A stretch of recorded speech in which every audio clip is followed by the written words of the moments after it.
Hey Blades fans, welcome back to Hertz Arena and another Florida Everblades pregame show. I'm Hannah Jo Groves alongside Jake Maurice. Jake, the Blades are back for yet another weekend here at home. They were up against the Maine Mariners last week. Kind of a tough series, I would say. I wanted to get your overall thoughts as you've had a couple days to think about how that series went down. What are your reflections from that? Well, the positives, 4 of 6 points. Big has Florida back up at the top of the South Division right now, tied with the Atlanta Gladiators for that first place spot.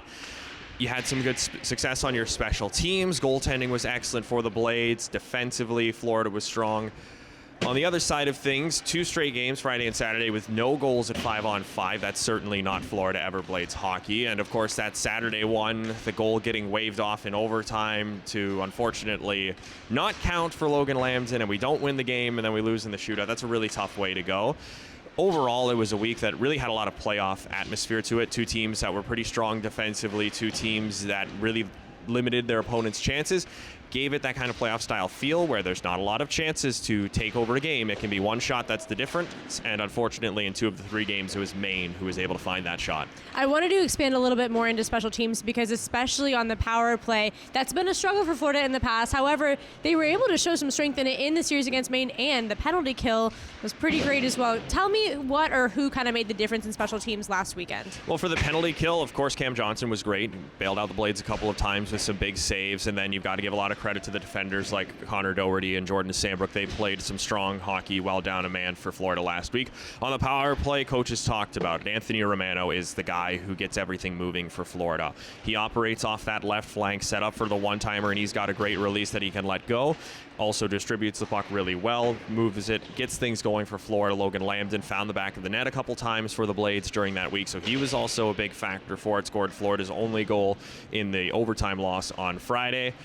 Unfortunately, power play couldn't find one Saturday, but certainly had their chances. And yeah, it's a power play that's risen up. They were in near the basement of the league, and now they're right in the middle of the pack. So it's really over the last couple of weeks seen a big improvement. You just need to keep that going here this week against the Jacksonville team that's not the strongest special teams-wise. Yes, well, we'll get into that. Something you said earlier was that it was kind of playoff-style hockey against Maine. That's actually the same thing that Coach Kyle Mountain said to me in an interview after the loss on Saturday, a shootout loss, I should add. Let's take a look at that interview. Here with assistant coach Kyle Mountain after a shootout loss against the Maine Mariners. Tell me your overall thoughts on this one, Coach. Really liked the effort from the guys. I thought we competed. It's a good hockey game, hard fought, tight checking as we expected, but obviously a little disappointed with the outcome. So. Credit to them. I thought they defended really well. Goaltender played really well, but we just obviously came up a little bit short. So great effort on our part, but a little disappointing. Playing without a lot of the key guys, what does it say about the spirit of this team that they can still play so close in this game? Yeah, I mean, all year we've talked about our depth and that, this roster was built with depth and that, regardless of what our lineup looks like, we expect to win games. And so, I think a lot of guys stepped in and, hurt, sick, whatever, the case may be, we're going to continue to fight and battle and compete. So, proud of those guys and just the group for rallying, but, still just a little bit of a sour taste in terms of not getting the job done tonight. Last question for you. What do you hope that your team learns or takes away from this whole series? I think it was, in a way, a little bit of playoff-style hockey, low scoring, tight checking, like I said. So I think, down the stretch here, we can expect more of that. So it's something that we're going to have to continue to get used to and adjust to. And, I think we've got the group equipped to play that style of game. So we just got to keep working towards, playing our best hockey towards the end of the year. Thanks so much, Coach. Yeah, thanks. All right, so last weekend we got to play against a team that we had virtually no experience against, and now we're going up against a very familiar opponent in the Jacksonville Icemen. Jake, can you give the Blades fans kind of an update on how they've been doing so far this season? It certainly hasn't been their best year. They're right now sitting in 7th place in the South Division, 10 points out of a playoff spot with 25 games left to go. So this is really a team that is in sort of a save their season kind of situation. The runway for them is a lot shorter than all the other teams in the division.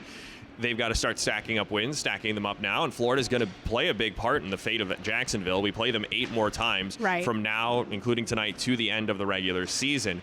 Icemen, when they've beaten the Blades in 2 games this year, they've been heavily outshot in both. They've had great goaltending in both, and they've been able to find clutch goals and take advantage of mistakes that Florida has made. So that's going to be a major factor in tonight's game, is Florida not giving Jacksonville opportunities and making them earn them themselves. All right, so let's get more into that with the Direct Effect Marketing 3 keys of the game. We want a win after last week's series. We need the morale back up over here.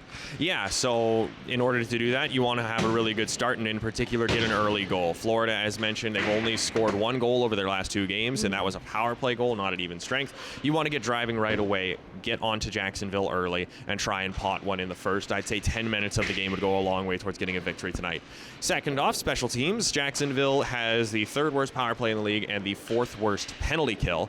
So this is a group that hasn't been strong on special teams. When you're up against a group like that, you need to take advantage and use it to sway the game. Florida has done that in the 2 times they've beaten Jacksonville this year, haven't been able to do that in the 2 losses, so it's played a major factor in those 4 games that we played against them so far. And then finally, limiting grade A chances, very important for Florida. It's something Brad Ralph often talks about. He's fine with B's and C's going his team's way. He knows that his goaltending and defense can handle that. It's when a team gets grade A opportunities that he wants to see those limited. Jacksonville is the 2nd worst team in the league in terms of shots for per game.